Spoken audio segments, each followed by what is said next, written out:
Villain রূপে রূপা, পাল্টে গেল অনুরাগের ছোঁয়ার গল্প। হঠাৎ করেই অনুরাগের ছোঁয়া আবারও নতুন অধ্যায় নিল।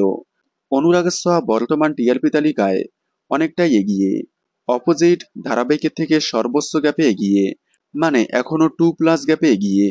2+ গ্যাপে টিআরপিতে এগিয়ে থাকা সত্ত্বেও অনুরাগের ছোঁয়া আবারও নতুন অধ্যায় নিল। গল্পে নিয়ে আসা হলো নতুন অধ্যায়, মানে কয়েক বছরের লিপ। নতুন অধ্যায়ে দেখা যাচ্ছে নতুন রূপে সূর্য দীপা, সাথে রূপাকেও দেখা যাচ্ছে। রূপাকে দেখা যাচ্ছে একেবারেই অন্য রূপে, মানে সেনগুপ্ত পরিবারের বিরুদ্ধে। প্রমোতে দেখা যাচ্ছে রূপা বলতেছে এই সেনগুপ্ত ফ্যামিলি যেন এইবারেও এই ডিলটা না পায়। আর এটা দেখে অনেকেই বলতেছে তাহলে কি মিশকার বদলে ভিলেন হলো রূপা? না, রূপা ভিলেন হয়নি, আসলে রূপা দীপার পক্ষে। মানে রুডিকে মারার অপরাধে যখন সবাই দীপাকে ভুল বুঝে জেলে দেয়, তখন থেকে আবারও আলাদা হয়ে যায় রূপা দীপা। সেনগুপ্ত ফ্যামিলি থেকে আবারও বিতাড়িত হয় রূপা দীপা। তাই রূপার সেনগুপ্ত পরিবারের প্রতি এত রাগ।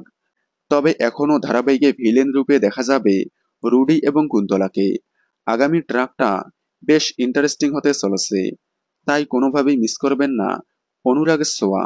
দেখুন সোম থেকে রবি ঠিক রাত 9:30টায় স্টার জলসায়। অনুরাগের ছোঁয়ার সকল আপডেট সবার আগে পেতে চ্যানেলটি সাবস্ক্রাইব করে পাশে থাকা বেল আইকনটি বাজিয়ে দিন। ধন্যবাদ।